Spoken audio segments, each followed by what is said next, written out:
Sholat, tapi pikiran melayang. Begini jawaban Rasulullah yang menggetarkan hati. Pada suatu majelis Rasulullah, suasana terasa begitu tenang. Para sahabat duduk melingkar menyimak setiap perkataan beliau dengan penuh perhatian. Namun, di antara mereka, ada seorang sahabat yang tampak gelisah. Jemarinya saling menggenggam, matanya menunduk, dan napasnya terasa berat. Setelah beberapa saat ragu, ia akhirnya mengangkat wajah dan berkata dengan suara lirih, "Wahai Rasulullah, aku ingin bertanya, tetapi aku khawatir pertanyaanku ini akan membuatku semakin malu di hadapan Allah." Rasulullah pun tersenyum lembut, menatapnya penuh kasih sayang. "Katakanlah, wahai saudaraku, tidak ada pertanyaan yang membuat seseorang hina jika ia bertanya untuk mencari kebaikan." Sahabat itu menarik napas dalam, matanya mulai berkaca-kaca. "Wahai Rasulullah, aku merasa salatku sering tidak khusyuk. Kadang aku mengingat urusan dunia, kadang pikiranku melayang entah kemana. Aku takut salatku tidak diterima oleh Allah. Apakah dengan salat seperti itu, aku tetap mendapatkan pahala?" Suasana majelis seketika menjadi hening. Para sahabat lainnya ikut menunduk, merasakan kegelisahan yang sama. Mereka tahu betapa beratnya pertanyaan itu. Namun, yang terjadi setelahnya benar-benar di luar dugaan. Rasulullah tidak langsung menjawab.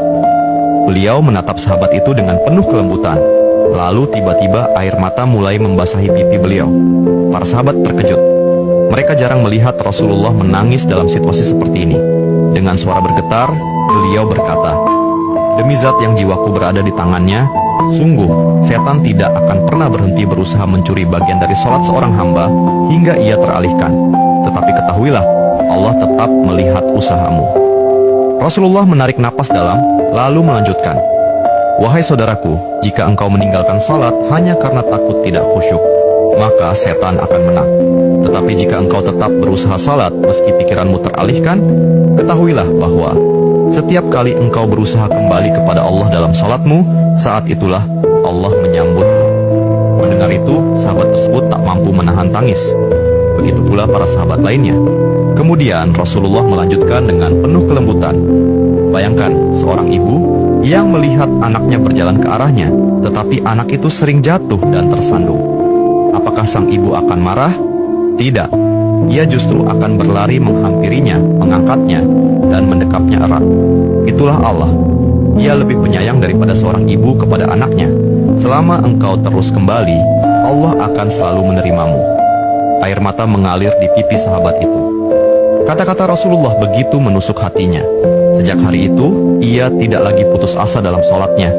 Ia tetap berusaha khusyuk, dan setiap kali pikirannya melayang, ia mengingat nasihat Rasulullah. "Setiap kali engkau berusaha kembali, saat itulah Allah menyambutmu." Jangan pernah berhenti. Berusaha. Jika kisah ini membuka wawasan kita, yuk berbagi. Biar banyak yang tercerahkan. Setiap satu kebaikan dibalas Allah 10 kali kebaikan. Barokallah forever. Amin ya Rabbal Alamin ya Mujibas Sailin.